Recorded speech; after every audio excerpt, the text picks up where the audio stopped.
the Electric Utility Board to order. Are there any comments from board members today on anything? Just to note, Dr. Craig Ryan is in Austin. He's being recognized by the state of Texas for being a pioneer in state trauma care. And so I just thought I would mention that it was something that he's been involved throughout his career as a physician, and is being recognized by the state of Texas today. So that's a pretty cool thing. Any other comments? If not, are there any public comments? Anybody sign up? Christy, I love seeing your smiling face. Nobody signed up? Thank you, Tom. Mr. Mayor, thank you for being here. We always like having you. And if there's no comments, then we will go into an executive session. We're now going to recess into executive session in accordance with VTCA Government Code 551.086 and 552.133 on competitive matters of LP&L. VTCA Government Code 551.071 seeking advice of and consultation with LP&L's attorneys on a matter in which the duty of the attorney to the governmental body under the Texas Disciplinary Rules of Professional Conduct of the State Bar of Texas clearly conflicts with Chapter 551 of the Government Code, and seeking advice of its attorneys about pending or contemplated litigation or settlement offers, and VTCA Government Code 551.074 to deliberate the appointment, employment, evaluation, reassignment, and or duties of a public officer or employee, Electric Utility Board, Director of the Utilities, Chief Administrative Officer, and General Counsel. And Mr. Mayor, I don't know that you have a quorum. So we will now go to the second floor. Okay, thank you. Call the EUB board back into open session, and please note in the minutes that we have a quorum, that Mr. Schultz and Mr. Odom have joined, and the mayor has departed. So on the first item of business are the minutes from our special call meeting and our regular meeting.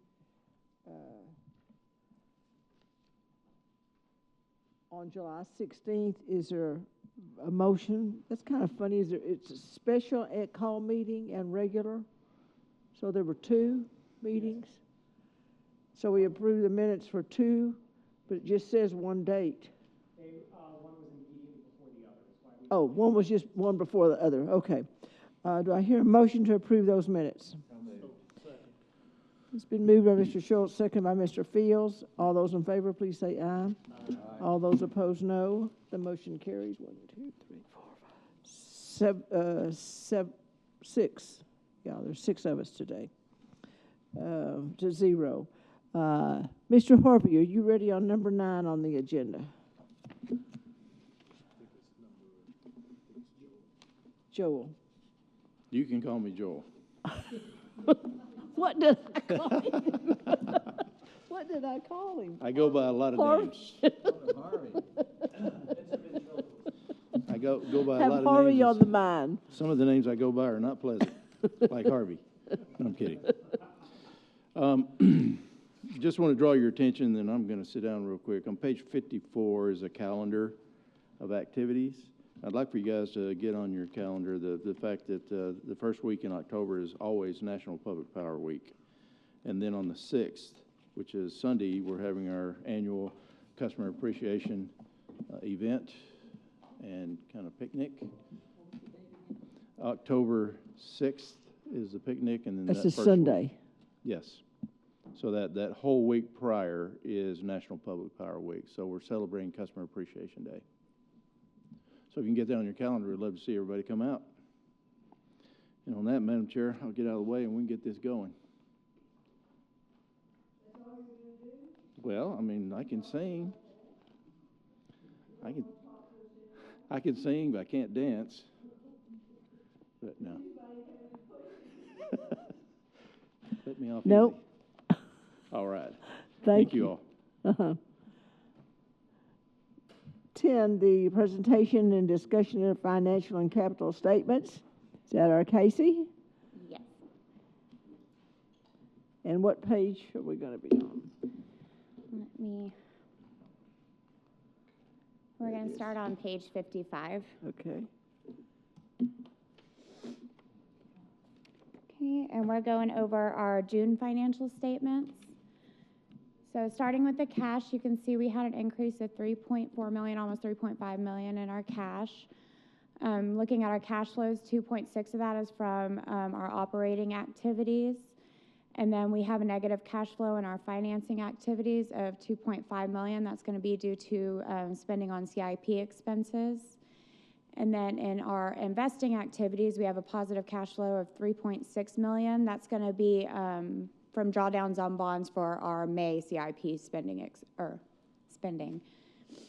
If you look at our liabilities back on the balance sheet, you can see we did have a small increase of $961,000. So that's going to be the main increase of $1.4 million you see there is going to be from our accrued interest payable, and then that's going to be offset against a decrease in our accounts payable of negative $500,000. So overall, in our net position since last month, we're up $4.3 million. Cool. Moving on to our ratios, we did have an increase in our days cash. It went from 150 to 155. In our operating ratio, we went from 0.901 to 0.871. That's going to be, we're having higher revenues coming in, and we'll see that number decrease again probably in July and August as well. And then in our current ratio, we have an increase from 2.35 to 2.45. That's going to be due to the fact that our liabilities did increase $930,000, but our assets increased $8 million from last month to this month. Our debt to total assets is going to be slightly lower from 64% to 63%. That's going to be due to the big bond payment that we made in April. Our debt service coverage ratio did drop, and that's also going to from 4.11 to 2.75, but that's also going to be due to the bond payment that we made in April, causing that decrease. And then from our reserve requirements, that came down from 208% to 172%. I should have said this bottom half is quarterly ratios, so that's from March to June. I'm sorry, I didn't clarify that. Moving on to our income statement, so you can see our distribution revenue came in over budget this month at $14.8 million. We're going to see an increase in that in the summer months in July and August, as well as the usage goes up. We're going to start to collect more on those revenues. Our T-cost revenue came in at $3.9 million, about $200,000 over budget. As I explained last month, that's due to the new bill matrix and the higher 4CP. Our operating expenses came in slightly over budget at $7.6 million. Hold on, I wrote down the reason for that. That's also going to be due to the new bill matrix because we do have an increase in our transmission expenses from the new bill matrix and 4CPs. And then our operating income did come in over budget at $6.8 million. Looking at our budget to actuals graph, so for our distribution revenue, since it's only 6 months, we should be at 50% right now, and we're coming right in at 48%. Our T-cost revenue and our hold harmless, we're coming in right around budget. So this part of the budget should be about 75% because this is the full year budget and not the 6 months. And then our operating expenses are coming in under budget at 63%. I did want to point out that our operating income, so it should also be at 75%. It's still coming in under at 51%, but we did have another 15% increase just from last month. So I think once the summer months come in, we'll be right about where we need to be with the budget there. Does anybody have any questions for me? Any questions? You had any? Nope. Thank you All right, so very thank y'all. much.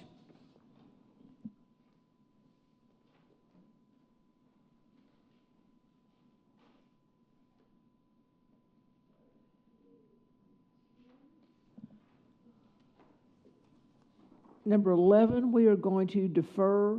Number 11, I'm going to table that, and we need to have a call meeting for that, and it will need to be a motion. I think, Butch, you're out of town the 28th and 29th, but you're here on the 30th of August, which is a Friday afternoon, 3 o'clock. Will that work for everybody? Yes.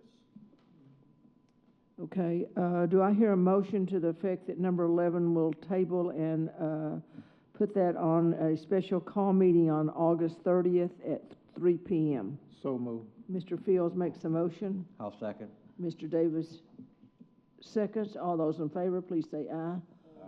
All those opposed, no. The motion carries 6-0. Number 12.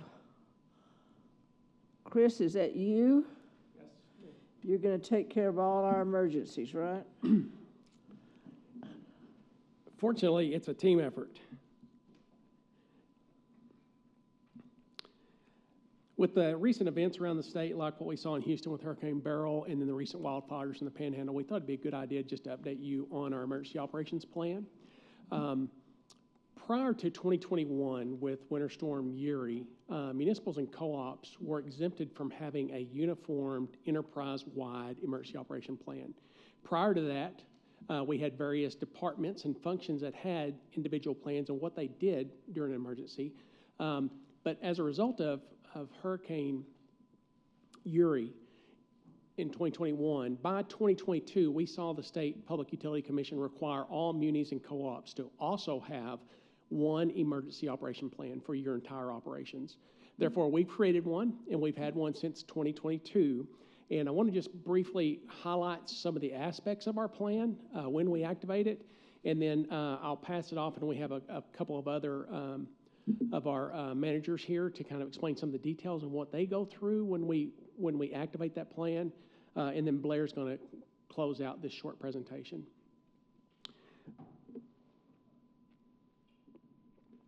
Our emergency operation plan is intended to provide LP&L with a clear set of guidelines, policies, and procedures to guide preparations, responses, and actions related to all phases and all types of electric systems emergencies. It's intended to guide the organization in its preparation for system emergencies and provide a framework for important tasks and actions required during an emergency, like a natural disaster or other situation involving a curtailment or a major interruption of electrical service. The plan sets forth organizational and personal assignments, describes emergency communication procedures, and includes emergency contacts. Overall, our plan provides a structure, policies, and procedures to guide LP&L during all types of emergency conditions and situations. It also enables LP&L and other utility and governmental entities, such as customers and stakeholders, to coordinate and communicate effectively during the emergency situation and event. It establishes procedures for the restoration of electrical service in a systematic and efficient manner by effectively utilizing LP&L's human and physical resources, and if necessary, by securing and utilizing outside sources. It also ensures that LP&L maintains compliance with the regulatory requirements required during emergency operations and emergency response procedures. This is the contents of the required state prescribed plan. And one of the things I would like for you to be aware of is that we work emergencies 24 hours a day. The two gentlemen that'll come up and speak to you afterwards, they can give you some of the details. But most of the time you don't know about them. The public doesn't know about them. We work them. We move out of normal operations into emergency and then right back into normal operations. And this happens all the time, 24 hours a day. Our control room and the backup control room, completely redundant systems, are staffed 24 hours a day. And Cody Kirk is going to come up and tell you a little bit about his staffing in our control rooms. That's always watching our transmission and distribution system.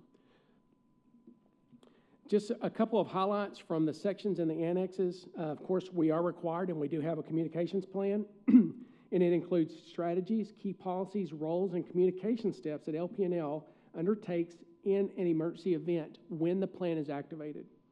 Key policies include tracking and coordination of external communications, the designation of a spokesperson for LP&L, and guidance for all employees regarding media interactions. Another highlight is we do and are required to have pre-identified supplies for an emergency response. So these are supplies that have been identified and set aside outside our normal operations, and we know where they're at in emergency so we can go straight to them. The pre-identified supplies plan provides details regarding the internal roles and responsibilities. It uses outside suppliers, advanced preparation, and identifies the location of materials and supplies and other logistical information. Another one that I'll briefly touch on is weather emergency annexes. It's something we're watching very closely. We watch this 24 hours a day, and executive management also watches this very closely.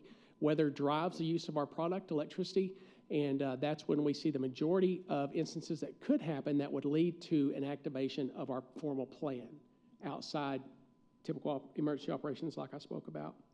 The plan identifies preparation for both hot and cold weather emergencies, and it requires LPNL to develop and utilize checklists. And they have checklists that they have normal daily checklists our employees, our field employees, will go through, and then they have emergency checklists that they'll go through when we believe that the plan may be activated. It helps, the plans help them organize their efforts before, during, and after an extreme weather event.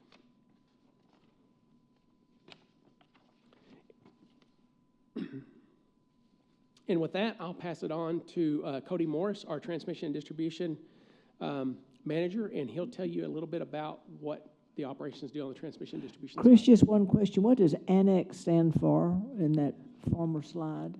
So an annex is more prescriptive, or section is prescriptive, and the annex is more of the procedures. This is what we do. These are the steps that we take. So the Okay. section is more of a policy, and the annexes are the procedures, what we go through. Okay, thank you. Thank you, Blair. So, Joel told me that I was going to talk a little bit about emergency operations today, and I elegantly delegated this to a couple of other folks that are subject matter experts. I will come up after they get through talking and kind of close out and give some accolades to some other folks that aren't able to come up today, and we haven't included in our presentation. But Cody and Cody are our subject matter experts. They deal with it on a daily basis, and I'm going to turn it over to them at this point. So the first Cody is Cody with a K, correct? And then, Spelled correctly. Yes, okay. Yeah. As the next one is Cody spelled incorrectly with a C, is that correct? That's correct. Okay. Yes, ma'am. Thank you. But no, to kind of go off what Chris said, this is what we do. It's what we do day in and day out. Our guys, I really would put them up against anybody. I think we've kind of proved over the years that they show up when it's time. So some of the stuff we do, we've got on-call staff in every department, especially our line departments, our overhead, our underground, our service guys, trouble guys, substation. Those guys are on call all the time. They're working emergency calls every day. So when something happens, when there's a major event, it's just they roll right into it. The other staff, the guys that aren't on call, they're available all the time. They know that they're subject to come in whenever it happens. We utilize other support staff in the organization. We've got inspectors. We've got our meter shop, our utility meter techs. I was hoping Luke would be here. Even engineers sometimes will ask them to help in bad stuff. We do maintain emergency maintenance contracts. We have one in place for our transmission system where we've got guys that have all the heavy equipment, the cranes and all the stuff that we don't have. They're a phone call away. There's a response time mandated in that contract that we work through with purchasing. We also have distribution contractors that are available whenever, and then purchasing, Felix is always very helpful if we ever get in a bind and we need additional staff. That he helps us get who we can real fast. Our tree contractors are also available. Part of their contract is they come in and help if we have issues after hours or at night. They can come in and do that. And then, of course, we've got our mutual aid networks through TPPA that we're active in, so we can call on that. And then we also do, when the EOC activates, we count a lot on those guys for the PD, for traffic control, for fire, for anything that's going on there. So we have a pretty good systematic approach to this stuff. It's just we roll right into it. It's what we do every day. These guys, it's second nature to them. So I'd put them up against anybody. So that's really all I have. Cody, do we have fuel on site, or do we go to a location to fuel up the trucks? So the city maintains two different fuel locations. One is on Municipal Hill, and the other one's on 84th and Avenue P. So wherever we're at in town, there's a couple on the north or the south side, we can go get fuel whenever it's needed. Yes, ma'am. Thank And if there was a major event where mutual aid was needed or there was outside crews, we'd coordinate that back through the city to help us, keep trucks fueled and going. I think one of the slides said hurricanes. I was just curious, should that have been tornadoes?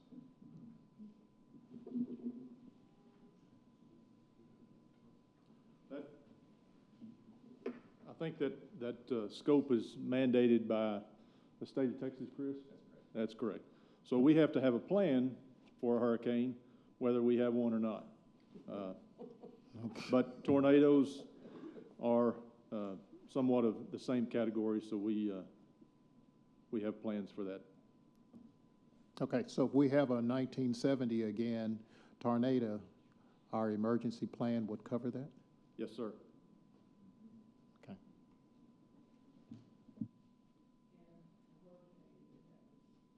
Hurricane if it happens. Any other questions? This Cody? No. Okay. All right, thank y'all. Okay, now Cody with a C. I'll let your mother fight it out on the right spelling. Okay, so I'll go over the control room considerations. The control room consists of NERC-certified transmission operators and distribution operators. Their sole responsibility for an operator is to monitor, respond, and control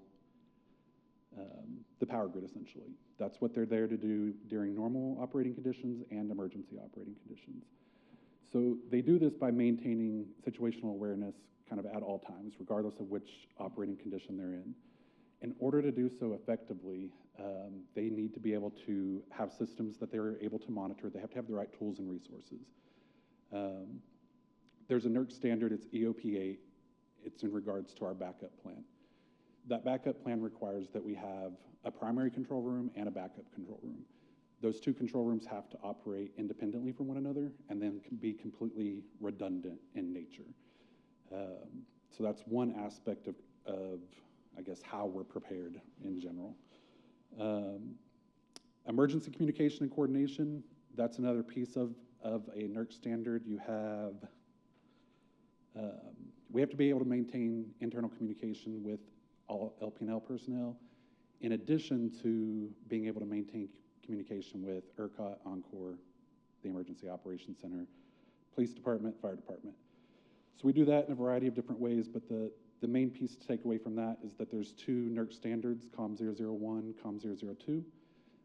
Those kind of dictate our communication protocols. And you're probably seeing a common theme where ever since we registered as a transmission and distribution service provider, we are required to be compliant with certain regulatory standards. The next two that I'll talk about is going to be EOP5, which is our emergency restoration plan, and then EOP11, which is our emergency operations plan. The emergency operation plan also encompasses our load shedding plan. These two standards, they require that we not just have a plan or a procedure in play. That plan has to be reviewed annually, it has to be revised as necessary, and then we have to have an approval process for those two particular plans, emergency restoration and emergency operations.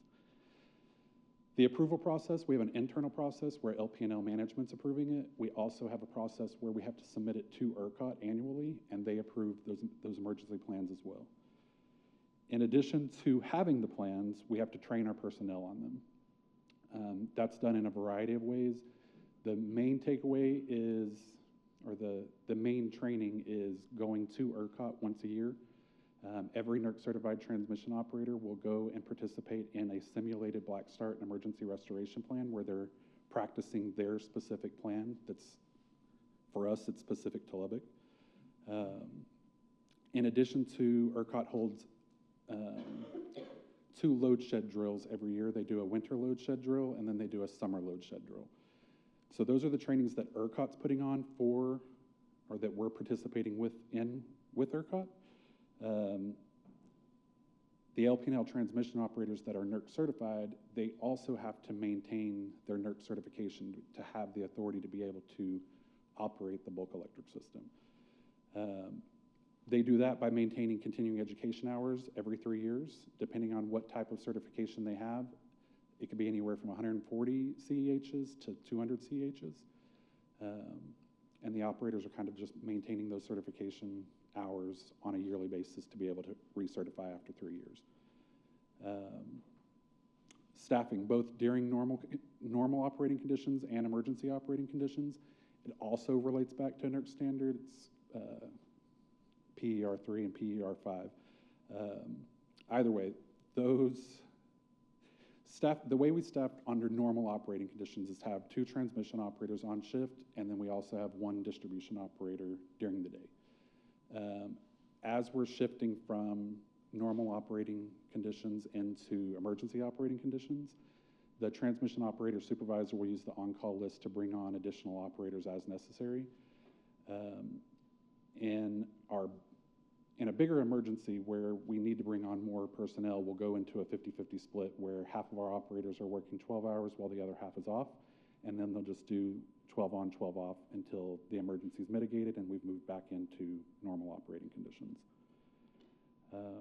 Some other things that the operators are doing kind of at all times, both during normal operating conditions and emergency operating conditions, is logging every event for a post-analysis. That's not just the events that's taking place on the system, but it's also every piece of communication that they have, whether that's with the police department, with somebody from LP&L, the ERCOT reliability coordinator. All of it's recorded, really for 2 purposes. One, so that we can go back and do a post-event analysis if we need to. But the main purpose is that all of our operator logs are used to, they're used as evidence to satisfy that we are compliant with the NERC standards that we've kind of talked about. And then lastly, as far as what the operator's doing during emergency situations, is keeping all of our stakeholders updated. We try to funnel that through LP&L management to where management can then disseminate the information to whatever other stakeholders there may be. They also do communicate with the EOC as well. And all of that kind of makes up, it's not just one plan, I guess really what I was trying to get across is there's multiple plans, from communication to our backup control room to emergency restoration, emergency operations, our personnel credentials. All of them relate back to a NERC standard, but all of them are relevant to operating the power grid, both in normal and emergency operating conditions. That's it. Any questions for me? Any questions of Cody? Are any of the rules that you have, do you ever find them in conflict, whether it's NERC or ERCOT, and is there, do all of them dovetail to one another? Do we find any conflict between, like, from one NERC standard to the next NERC standard? Or like NERC to ERCOT to city or state or something like that? Are they all aligned? For the most part, I think that they're all aligned. You have some that are a little bit more stringent. So NERC kind of sets a baseline for what an electric utility or how an electric utility should operate, where ERCOT may tighten those parameters and say this is how you're going to operate in ERCOT, which may be a little bit tighter than NERC, but you have to be compliant with both. So they can be tighter, but they can't loosen. Can't be looser, got it. Right. Okay, any other questions? Does any of the NERC standards cover the outage system or the call operations? So there are multiple NERC standards that would cover transmission operations. So yes, there's a TOP1 for transmission operations. There's TOP10, which is real-time monitoring and contingency analysis. That's probably the one that's more geared towards what you're referring to, but that's essentially the standard that says that we have to be able to monitor our transmission grid, monitor our distribution grid as necessary, and then be able to have some type of real-time contingency analysis to see what would happen in the event XYZ were to occur. Okay. Thank you. Thank you.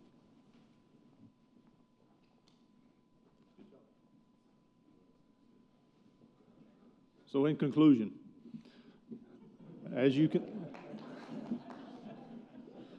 can see from the presentation, this is not a process that's undertaken by an individual or a single group.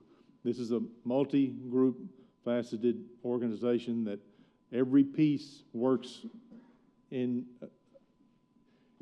coordination with the rest of them. Not only with LPNL, with the EOC. If you've ever toured the EOC, you'll see that there's a finance room, there's a public information room, there's two, I can't remember the name of the rooms, but it's the main rooms that everybody sits in and communicates.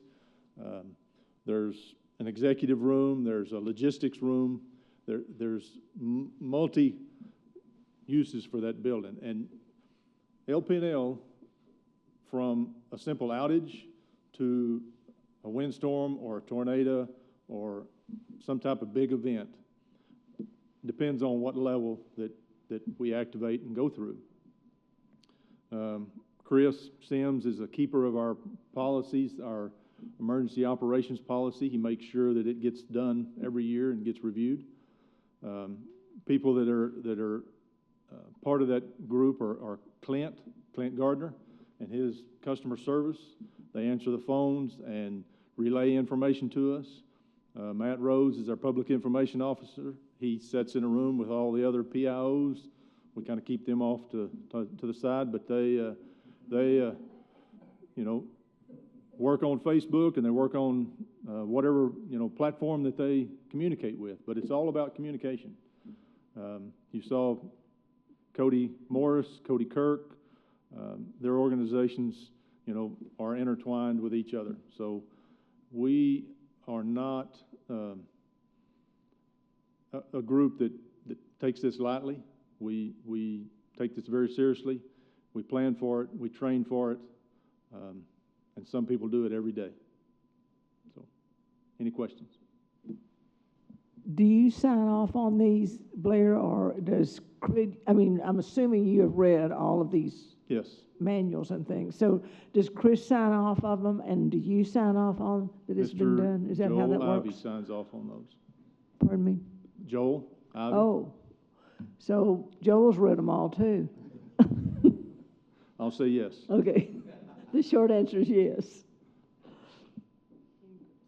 I don't have a question. I just want to say that I appreciate the job that you guys do on the distribution side, how you put your lives on the line every day, and especially when there's bad weather, because I've been out in it and seen you guys up on the poles, and I'm going, that's crazy, but they're there. They're doing their job to get the lights back on. So hats off to you guys. Appreciate you. Thank you. Hey, Blair. Yes, sir. So is there anybody outside of LPNL? You've got the hospitals and Texas Tech obviously are huge customers and things like that. How do they get looped in whenever all this happens?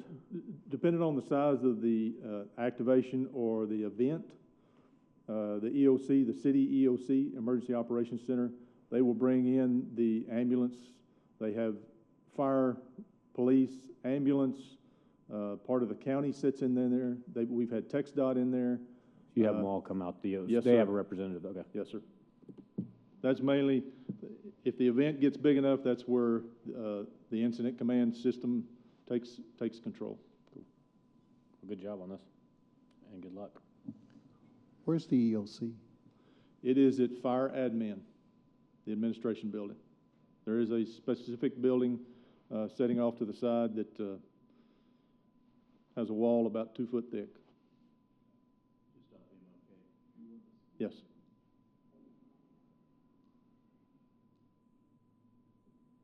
Nothing else?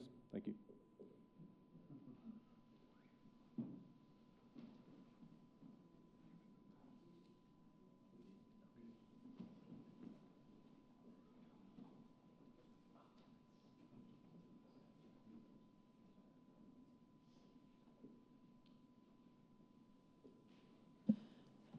Are there any other questions?